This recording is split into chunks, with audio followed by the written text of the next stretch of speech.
coming up on Sports Night. The women's basketball team continues to be the talk around campus, but would they be able to continue their winning streak against two difficult Big Ten opponents, both on the road? Now you talk about a winning streak. How about the men's basketball team? Quite the opposite, limping to the finish line, trying to break that 10-game losing streak and pick up a conference win over Minnesota. And later on, our very own Jack Lido will take you into the world of women's lacrosse and talk about draw controls. You'll have to stick around to find out more. Alrighty then, let's start this train up. Sports Night starts right now.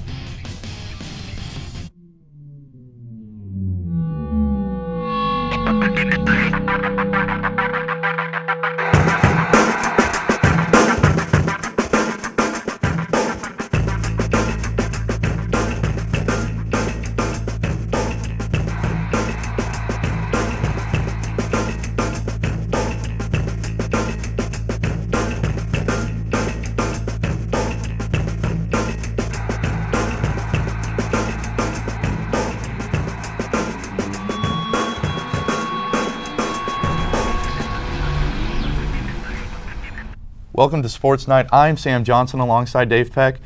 Now, Dave, I am especially honored to host this show because, well, my co-host here, he's a jack of all trades. Last week in Argentina covering some tennis, this week in Evanston making me look a little better on the desk, next week in Boston covering football. I think the only question that the viewers and I have is, what can't you do, Dave? Listen, Sam, just because you show up doesn't mean you're good at it. You know who can do both, though? Women's basketball. Another week means another Sports Night show dominated by the women's basketball team. But at this point, can you blame us? They just can't stop winning. Let's check out how they did this week. The number 14 ranked Wildcats look to continue their phenomenal season as they took on the Wisconsin Badgers. Early on to set the tone, Abby Wolf, vicious swat. What else would you expect from the team leading shot denier? The Badgers doing a good job keeping it close, but when Abby Scheid is open for three, do I even need to tell you what's going on? It's going in. The stroke is so smooth. Very next possession, Lindsey Pulliam putting all the defenders in the torture chamber, and she nails the shot to keep the Wildcats close right before the half. Fast forward to the fourth quarter. Pulliam to Burton, back to Pulliam, wide open three. You can't leave her open. She was feeling it all game. And she wasn't done there. Late in the fourth quarter, she gets the pass, sinks the shot. It was too easy for her. She had 28 points all game. The Badgers were never able to fully recover, and Northwestern wins this battle 82-66. Pulliam and the Cats rolled into Columbus with a chance to tie their all-time program wins record. Ohio State hanging a little tougher than maybe the Cats expected. Braxton Miller with the triple right there, top of the key.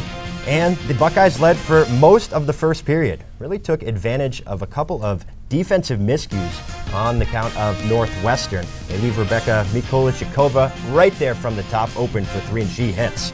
But the Cats, well, they got hot in the second. They shot 70% from the field in the quarter. Scheid wide open, and she's not going to miss that one right there. Bang! And oh, by the way, Scheid leads the entire NCAA in three-point percentage. It's probably worth a mention.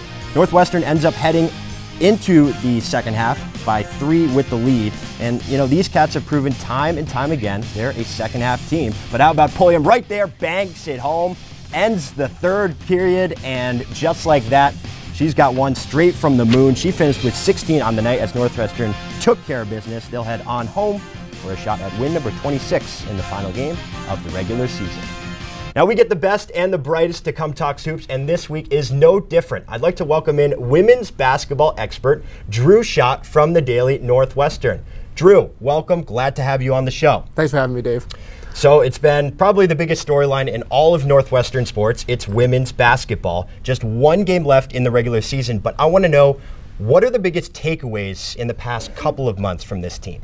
So first of all, the team has the chance to make history on Saturday against Illinois. If they beat the Fighting Illini, it'll be the first time since the 1979 season that they've reached more than 25 wins. They'll set a program record with 26. And it'll be the first time they clinch a share of the Big Ten title since 1990. But first of all, to take a look at the entire season, one thing that has marked this team is its depth. They have one of the best starting lineups in the country. They've got guard Sydney Wood, who consistently is able to move the ball around the perimeter and score points. She put up 12 against Ohio State. Then you have Lindsey Pulliam, who's one of the finalists for the Myers Award, which is given to the top shooting guard in the country. Then you have Abby Wolf and Abby Scheid leading the front court. Scheid, as you mentioned, leads the country in three-point shooting, and both of those players also average more than 10 points. And then you have dual threat Veronica Burton. Burton was named to the Naismith Defensive Player of the Year award watch list in January and is 9th in the country in steals overall. Well, there's a lot of depth here. What are some of the X factors? Who's the person that's really going to put this team in a great spot going forward? So obviously NU has some great scorers. As I said, four of their starters average more than 10 points a game, but definitely the X factor is going to be Scheid. Scheid has already made 73s from behind the arc this season and has an average clip of 49.3 on the year. So definitely the key is to look at Scheid's performance in NU's losses. In the losses, NU has had 3 losses this season, once against number 14 DePaul, then against unranked Iowa, and then against number 20 Maryland, excuse me. And if you look at Scheid's performance in those games, she shot below 50% in all of those games. But if you've looked at her performance during NU's win streaks, especially the latest one that they've had in which they've won 8 straight games, Scheid has shot over 50% for more than half of those games, and in back-to-back wins against Michigan and Penn State, she shot 100% from behind the arc. All right, if we strip it all the way down, Wildcats, they're ranked 14th in the country. Okay, they're right atop the Big Ten standings. What do you think their expectations are in the tournament next month, real quick? So I was speaking to Abby Wolf today at Media Availability, and the one thing she told me is that since the preseason, the Cats have always expected to contend for a Big Ten title. On October 21st, the Big Ten's 14 women's basketball head coaches and a select group of media members filled out a poll that ranked the top 5 teams in the conference, and Northwestern was not one of those teams, and now the Wildcats are proving their doubters. Wrong. One thing that this team can definitely do is win in tough situations. When they were down by 12 in the 4th quarter to number 15 Indiana, Burton orchestrated a comeback that had the Cats win by 2 points, and they've done that consistently against numerous conference opponents, most recently against Michigan, where they edged out a 6-point win in Ann Arbor. And definitely something key for this team is going to be winning the turnover margin. In an earlier game against Minnesota that they won 56-54 thanks to a Lindsey Pulliam buzzer beater, they were down by 1 point at both the end of the first and the second quarter, but 13 first-half turnovers created by the Cats, who have the second best scoring defense in the Big Ten, allowed them to get a bunch of momentum heading into the 3rd quarter and eventually led to that win. All right, great stuff. That's all the time we've got. Drew, thank you so much for coming on the show, and make sure you read this guy's stuff, dailynorthwestern.com. Give him a follow on Twitter, dshot328, and again, he's got a lot. If you need more information, just go right to him. Up next, you guessed it, more women's basketball talk. Why not? Our very own Matthew Coronado is here to break down the Wildcats' stifling Blizzard defense. Everybody loves to talk about the Wildcats' quick-paced offense, but we all know the saying, defense wins championships, and well, the Cats aren't too shabby on that end of the court either. Coach Joe McEwen's signature Blizzard zone defense has been excellent in stopping even the best of offenses to just 57 points per game. Let's get to the tape. So when we see in this play here, we're going to stop it right there early. You're going to notice that Sydney Wood is at the top of this 1-1-3 zone, and her job is to make turnovers, force early passes, and get other offenses to get started quickly. And as we continue on here, you're going to notice that all 3 of the guards, Lindsey Pulliam, Sydney Wood, and Veronica Burton, are all communicating. It's as if they all know what each other are thinking. And as we're going to stop it right here, you're going to notice that Lindsey Pulliam is going to help Abby Scheid in the post when her assignment is a little bit oversized for her. She's going to help her out there. And as we continue on, you're going to see that develop. Abby Scheid moves over, Lindsey Pulliam helps, and stop it right there. Lindsey Pulliam is able to get out onto the wing, make an excellent closeout, and she's able to get her hand around for the steal. She's got lightning quick reflexes, and that ends the possession. So as we move on here, we're going to look into the next play, and we're going to stop it right there. You're going to notice that Veronica Burton also is comfortable with coming out and playing that top position that Sydney Wood does. She's just as athletic, and she's just as good as that at that spot. As we continue on, you're going to see the guards again communicating, switching everything. And if we can stop it right there, you're going to notice that Lindsey Pulliam went out to the corner. She guarded that shooter, didn't let that pass happen. She forces a pass into the middle, and if we roll it, you're going to notice this happen. Jordan Hamilton gets out for the closeout, forces a bad shot. Cats grab the rebound, possession over. So it's clear to see that it's not only the smart strategic planning from Coach McEwen, but the athleticism of this Wildcat team that makes their defense so effective. With the Big Ten tournament coming up, that saying about defense in championships may become a reality. Matthew, really great stuff. Coming up next, the men's basketball team continues to struggle. SportsNight takes the pulse of the nation, and our very own Jack Leto catches up with members of women's lacrosse to teach us the art of the draw control. We'll be right back. At Northwestern, We're Wildcats in every way.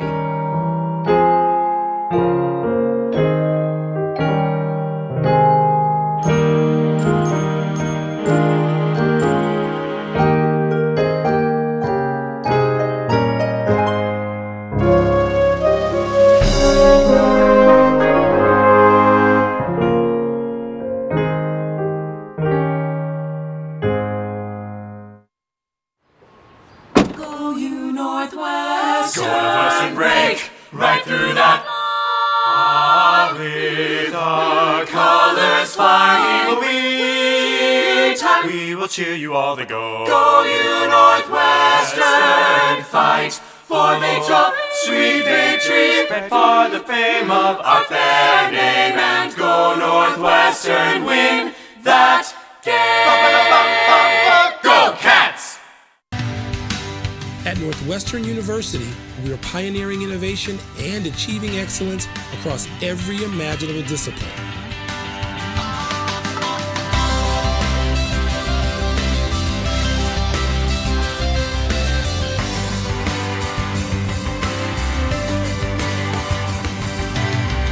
At Northwestern University, the possibilities are endless.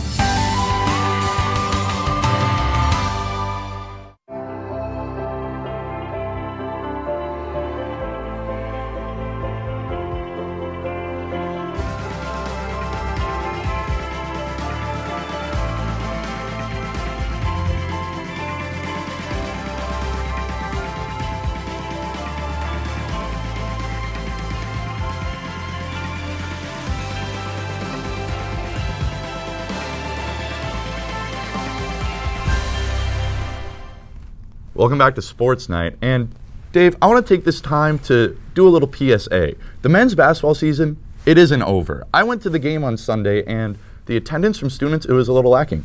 Dave, I also didn't see you there. Yeah, I'm going to be honest, Sam. I have not been to a game, but I've been watching them lose a lot of games. Dave, I think it's the people like you that they're a part of the reason this team is on a losing streak. If we had a little more momentum going with the fans, who knows where this team could be right now. But no matter the length of the losing streak, Chris Collins and the basketball team look to leave those losses in the rearview mirror Sunday against the Gophers in Evanston. Northwestern looking to spark any sort of momentum heading into the final stretch of the season. Early first half, if you leave Ryan Young open, he'll make you pay. Easy layup right away. Once again, next possession, Ryan Young over Daniel Oturu, too easy. He wouldn't stop there. Next possession, guess who? Ryan Young. 3 quick layups in the first 3 minutes, gives Northwestern the early lead. If Ryan Young won the first 3 minutes, Daniel Oturu won the rest of the game. The vicious dunk. We have to see that again to see the exact moment that Pete Nance lost his soul. We check back in right before halftime. Gabe Talsher hits Oturu with the pass. Gophers up by 16. Now, this next play we're going to show you, it's pretty long, but people are saying this might be the best offensive play for Northwestern all season. Look how open Robbie Baring gets, and if you're that open, what else can you do but make the three? Wildcats trying to come back, but every time the Cats try to get it going, Minnesota responds. Talsher, no doubt about it. It's too easy for this Minnesota team. And in the end, Chick-fil-A on the line. If Minnesota misses this free throw, that's it. The students win Chick-fil-A. They come out looking way better than Northwestern or Doug Collins. All right, we've got a live update from Welsh Ryan Arena, where men's basketball is currently leading Illinois 7-6 early on in that game, 15 remaining in the first half. Wildcats trying to break an 11-game losing streak. We'll see if they can get it done here tonight. In the meantime, let's send it on over to Andrew and Abriel, who are locked and loaded for Sports Night's newest segment, Pulse of the Nation. Guys? We're now debuting a brand new segment here on Sports Night, Abriel. We're calling it Fan Pulse. And look, as you know, often we give our takes on Northwestern sports as members of Sports Night, but this week we wanted to ask you guys back home for your opinions on Northwestern sports. So we took to Twitter and we sent out 3 polls on 3 big-time questions in Northwestern sports. We're going to break them down right now. So the first question is, what's the most underrated team on campus? You guys seem to believe that it's the golf team or the wrestling team. With Ryan Deacon being the #1 ranked 157-pound wrestler in the nation, it's hard to argue with the wrestling team. And David Neifel, obviously Big Ten Freshman of the Year for the golf team. I mean, those are 2 solid picks. But obviously, all of these teams deserving to be one of the most underrated teams on campus. Totally, and it's crazy how incredible some of the non-revenue sports here at Northwestern. But moving on to a revenue sport, we got the football team. The question is, who will be the quarterback in 2020? Now, last year, obviously, Hunter Johnson came in, high expectations as a 5-star recruit from Clemson, didn't have an ideal first season. So this question, 48.7% of you think it's going to be Johnson, but 35.9% say TJ Green. TJ Green, he was originally a walk-on, played his way up into a starting role last year, then unfortunately got hurt, applied for a medical redshirt, got it. He's a 6-year senior this year. Honestly, if you ask me, I wouldn't be surprised if TJ Green fits his heart and got the starting gig. Definitely, 100%. I don't think we could be upset whoever starts, and obviously hoping for a better year from the football team next year. And now we're looking at how far will the Northwestern women's basketball team advance in the NCAA tournament. Andrew, what do you think? I mean, this is a crazy question. It looks like 64.9% of you guys back home said the NCAA Sweet 16 or the Elite 8, which I guess makes sense considering this team is currently ranked 14th in the country. But then, I mean, 13.5% said win the NCAA championship? What are we talking here? Are we talking about a championship team on Sports Night? It's definitely a possibility. I think you got to believe, and I'm sure that the team that's playing does believe.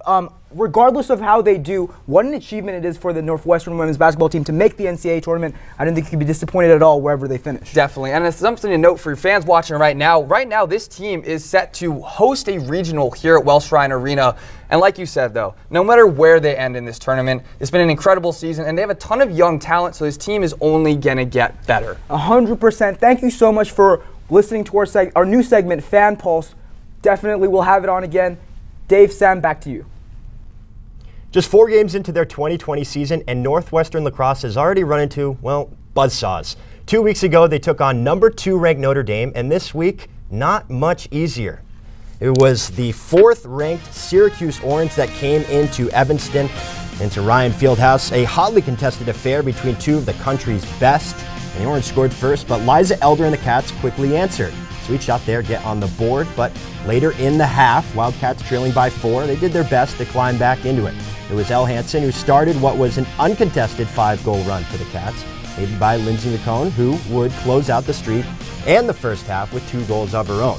Northwestern took a 1-goal lead into the halftime, but it was all Orange in act number 2. They outscored the Wildcats 9-3. Elle Hansen, Taylor Pinzone, and Lauren Gilbert each scored in the Cats' comeback attempt, but it, well, ran a little dry. Northwestern would fall 16-11, dropping to 3-2 on the season, with a matchup versus Stanford on the horizon. Now, let's send it over to Jack Lito, who took a deeper dive into the strategy behind draw control. Hey Dave, in women's lacrosse, if you want to win national championships, you got to score goals. And if you want to score goals, you need the ball.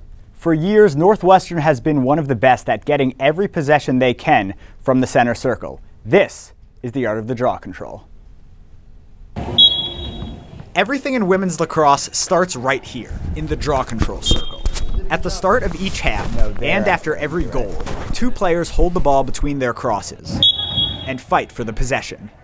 Coach Kelly Amante Hiller has planted firm roots inside the center circle turf. Well, I took the draw in college. That was like my thing, so I know how to teach it. You know, I think that's been definitely an asset of mine as a coach, is knowing how to, you know, manipulate that skill and teach that skill. Northwestern has been near the top of the country in draw controls per game almost every year of the past decade.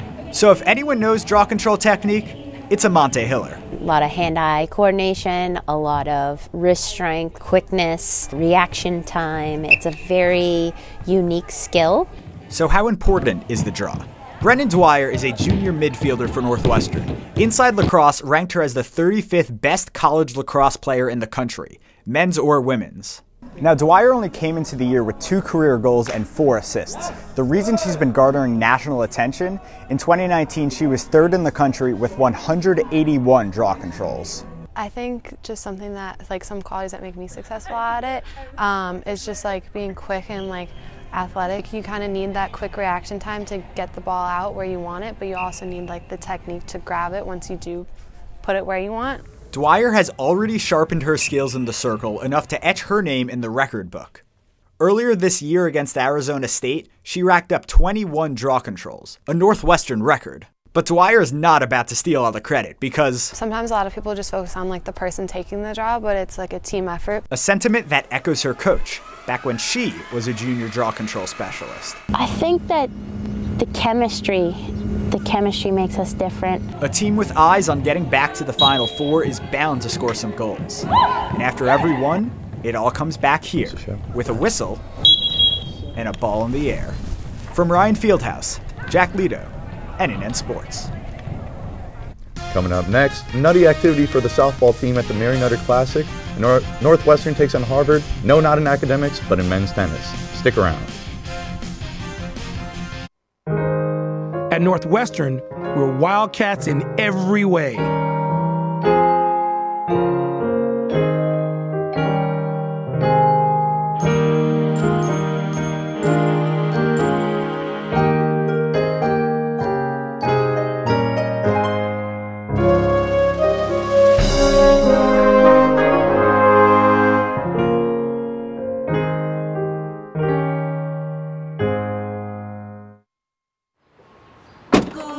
Northwestern break right through that.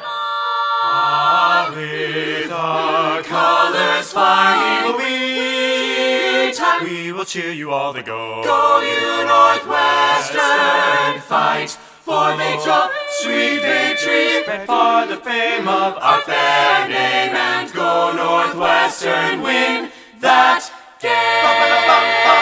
Go Cats! At Northwestern University, we are pioneering innovation and achieving excellence across every imaginable discipline.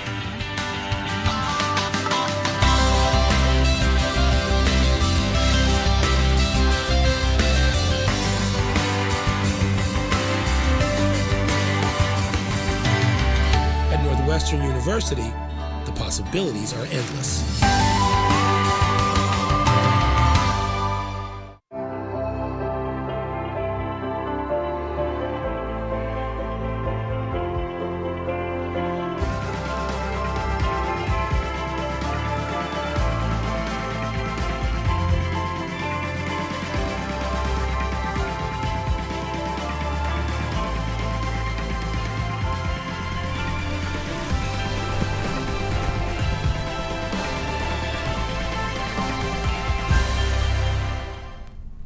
Welcome back. You know what I miss, Sam? Based on my experience, most of your shots when we play pickup. Yes, I'm just going to go with that. The Argentina sun is not as good as, that's what I'm talking about. But you know who didn't miss the sun? It was softball. And honestly, I know they're happy about that. Instead, they traveled to sunny Palm Springs, California this past weekend for the 2020 Mary Nutter Classic. The weather may have been great, but the softball was not. Wildcats lost 4 out of 5 games on the trip.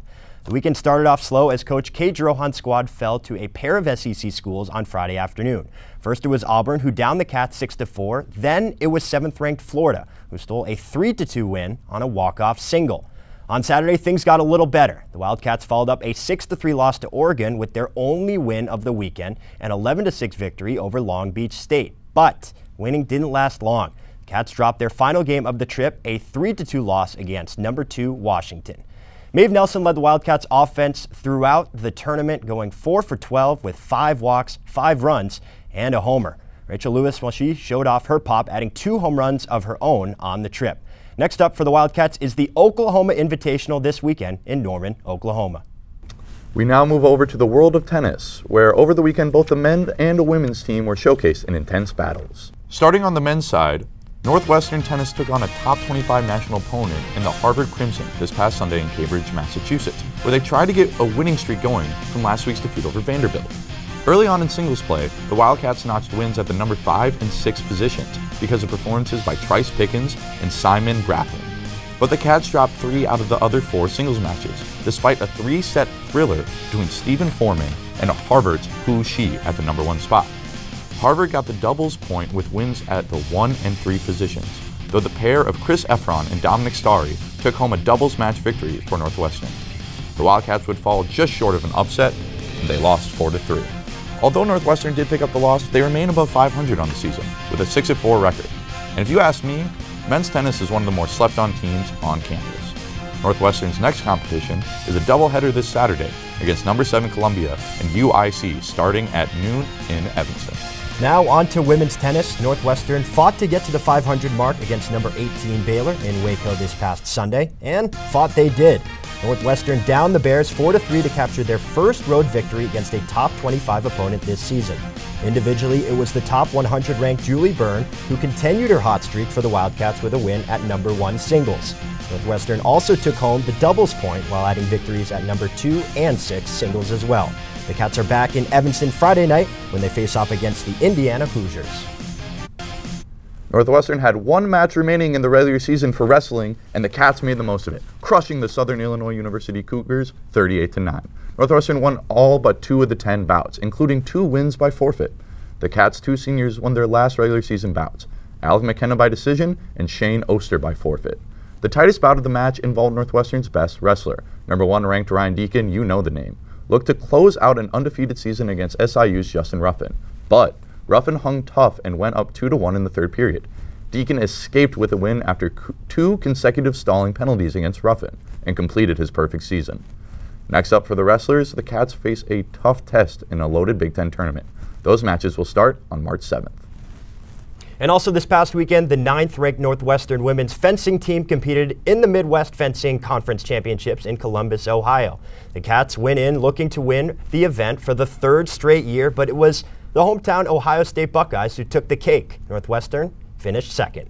The Wildcats saw their foil, APE, and Sabre squads all advance to the finals of their respective brackets. However, each unit would fall to the 4th-ranked Buckeyes in the championship rounds. The Wildcats resume their postseason play on March 7th as they travel to Detroit, Michigan for the NCAA Regionals. Now in the world of golf, the women's golf team traveled to Southern California to compete in the 11th annual Bruin Wave Invitational last Tuesday. Sophomore Kelly Sim led the team to a 3rd-place finish and captured her first ever collegiate victory, earning herself Big Ten Golfer of the Week. Impressive stuff. Sim matched the 14th best single round in Northwestern history after finishing with a 5 under 67 in the opening round. 4 Cats finished in the top 20 as the team tied for 3rd behind USC and UCLA. The Cats are back in action next weekend as they travel to Hilton Head to compete in the Darius Rucker Intercollegiate. Now with every good play, there's a not so good play. But here on Sports Night, we do our best to stay within the light. You don't want to miss some of the best moments of the past week in Northwestern athletics. Stick with us as we bring it home here on Sports Night. At Northwestern, we're Wildcats in every way.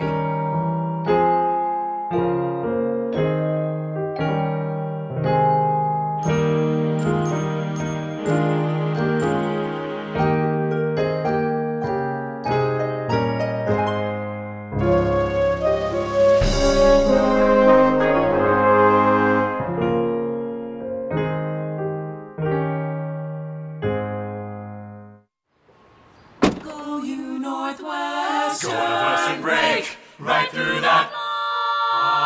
With our colors flying, we will cheer you all to go. Go you Northwestern, fight for victory, sweet victory, for the fame of our fair name, and go Northwestern, win that game. Go Cats! Welcome back to Sports Night. Dave, we've had a jam-packed show, and I don't want to be the one to make the viewers wait for my personal favorite part of the show, so let's get right into it. It's Plays of the Week. At number 3, casual viewers beware, you might hurt your neck following that ball. A moonshot from Rachel Lewis to help Northwestern win. Number 2, Boo Buoy, right here, little behind the back move around the key. There's the jab step right there, goes back, and that's silk from 3. And at number 1, Lindsay Pulliam. She starts by racing down the court. The clock's running out. What's she going to do? I hope she called bank, but that looks smooth regardless. Lindsay Pulliam helping the Cats win their basketball game. And we've had a lot of fun here tonight, but that's unfortunately all the time we have. Make sure to follow us on Twitter at NNN Sports and subscribe to our YouTube channel, also NNN Sports. For Sam Johnson, I'm Dave Peck. We'll see you next week, same time, same place, right here on Sports Night.